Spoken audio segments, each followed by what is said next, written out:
congratulations on a brilliant performance last year in the King's Speech. Oh, thank you. So it's truly deserving. Now coming to Pirates of the Caribbean this year, this, you know, if we look at your career, there seems to be an affinity for period cinema, and it, you know, that a lot of films that you've done, this this broadly falls within that, but how is it something that you specifically look out for, or it's just a mere coincidence? Sometimes it's a bit of luck. Yeah.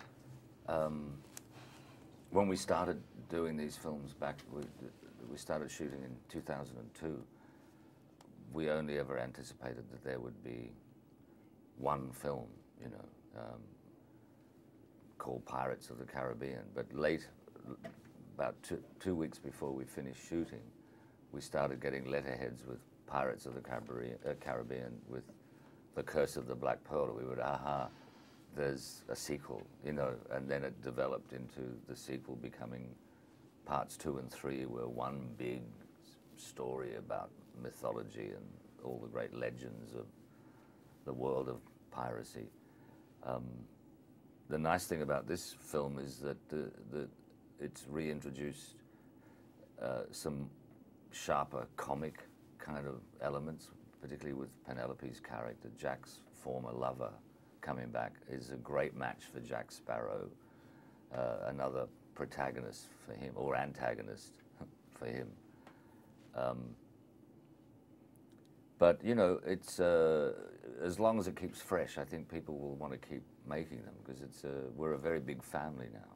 Your character too seems to have undergone some sort of transformation from being absolutely aggressive, where dead people are easier to search, to becoming a privateer in the royal court. Well, you know, that's the writers have looked very closely at all aspects of a certain historical accuracy about the world of piracy back then.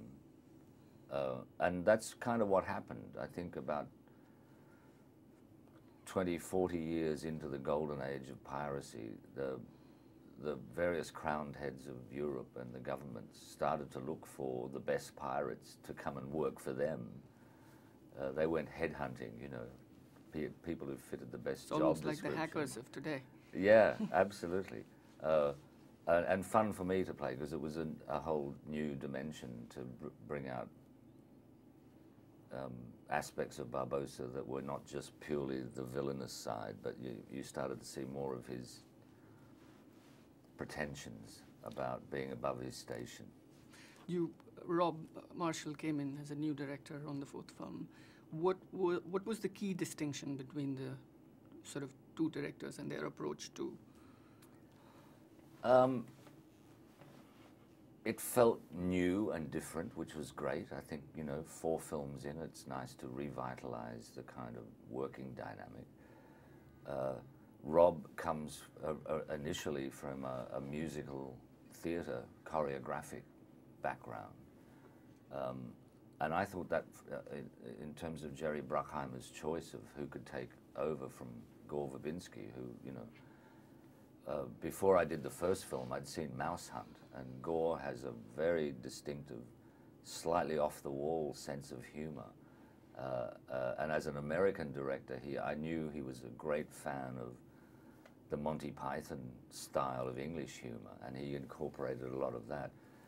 Rob's had a very sharp eye, I think, for for example, the big sword fight sequences is almost like choreographing a dance routine, so he's very at home in that territory. And I think he also understands that the way these characters have developed in the first 3 films, it's almost like they're in musical theater or an opera. They're very larger than life, so Rob had a very sharp sense of finding that right tone for the film, because you've got to blend screwball comedy and action adventure, and then that beautiful love story between the mermaid and the priest. There's a lot going on, you know, and there are 10 or 12 central characters, so he had a really nice vision of the overall pitch of the film. Thank you, sir. My I'll pleasure. look forward to more work from you.